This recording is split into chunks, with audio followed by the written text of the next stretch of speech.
Tole akkam jirtu hordoftoota godaannisa sammuu amma yeroo kana Waaqayyoo biyya keenyaaf dhaloota keenyaaf akkasumallee bulchitootaaf Waaqayyo akka inni nagaa kennu hakiimota keenyaaf akka inni nagaa kennu akkuma isin argitan kunoo namoonni baay'een deebi'anii manatti galanii egaa akkuma beekamu biyyi keenya Itoophiyaan harkaa gara afaaniiti baay'een isaa kanaaf wanta Waaqayyo keessa koo kaa'e isiniin kadhadhaa amantiidhaan amiin jedhaa fudhaa Waaqayyo waan haaraa godhaa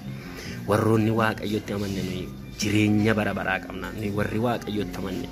nuyi karaa hundumaatiin eebbifamoodha obboloota koo kanaaf amma sa'aatii kana fuula Waaqayyo irra warra jirtan kadhata kanarratti amiin jedhaa fudhaa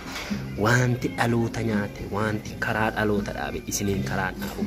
maqaa gooftaa Yesuus Kiristoosiitiin sa'aatii kanaa jalqabee jireenya keessan kan hidhe maatii keessan kan hidhe bara keessan kan hidhe hojjettanii akkasiin hin milkoofne kan godhe maqaa gooftaa Yesuusiin isinirraa hacabu sa'aatii kanaa jalqabee amma dhukkuba kooroonaa biyya addunyaa hundumaa weeraree jiru kana dhiiga Kiristoos Yesuusiitiin nan hidha bakka jirtu hundeesaa gosseera furmaati dhibeera biyya keessaa furmaati dhibeera biyya laatiif furmaati dhibeera mootota biraa furmaati dhibeera dhaloota biraa furmaati dhibeera dhiiga Kiristoos Yesuusiin sa'aatii kanaa jalqabee bilisa sin baaseera bilisa sin baaseera bilisa sin baaseera bilisa sin baaseera harka keessan gara iskiriinii kanaatti qabdanii isinis amantiidhaan akkasiin kadhattanii barbaada galgala kana warroonni abdii kutattanii jireenya du'aa eeggachaa jiran misiraachuun isiniin jedha dhiiga Kiristoosiin dhiiga keessanitti dhiiga Kiristoos makeera humna dhiiga Yesuusiin bilisa bahaa bilisa bahaa bilisa bahaa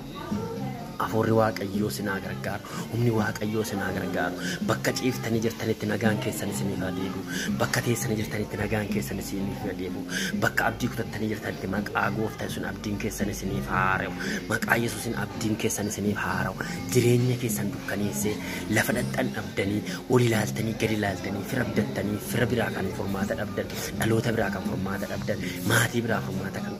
dhabdan amma sa'aatii kanaa jalqabee Kiristoos inni nu keessa jiru furmaata Kiristoos jireenya keessan bilisa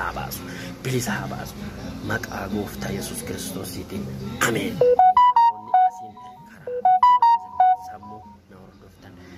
Karaa kanaan peejii kana laayik sheer koomentii godhaa maqaa Yesuusiitiin bara dheeraa biyya lafaa jalaa kan isin hidhe ergaan dukkanaa sun Afuurri 666 sun humna dhiiga Yesuusiin sammuusaa faxafateera sammuusaa diigneera jireenya keessan bilisa ba'eera maqaa Yesuusiitiin ameen. Waaqayyo isin eebbisu jabaadhaa warroonni Waaqayyotti kooluu galan isaan bakka jireenyaa bal'aa qabu isaan jireenya bara baraa qabu warroonni Waaqayyoon eeggatan warroonni Waaqayyoon sodaatan warroonni Waaqayyoon garaa guutuudhaan eeggatan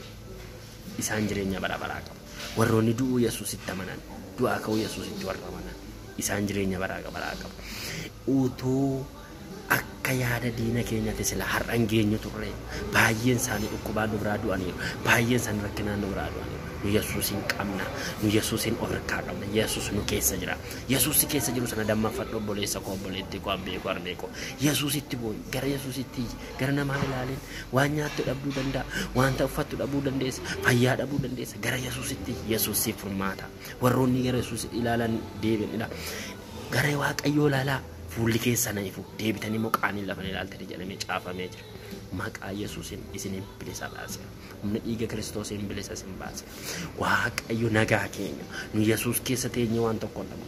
gaafa haala laallu haalli waan hundumtuu dukkanaan gara Yesuus gaafa laallu waan hundumtuu ifaadha akkas jedha sagalee Waaqayyo Yesuus Kiristoos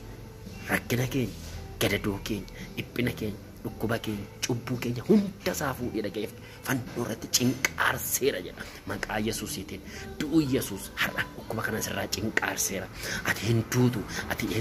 sanyii filatamaa keessa dhaladhe maqaa Yesuusiitiin sa'aatii itti kadhata kana hordof kadhata kana dhageessirraa kaatee mana kee jireenya kee sammuu kee maatii kee maaddii kee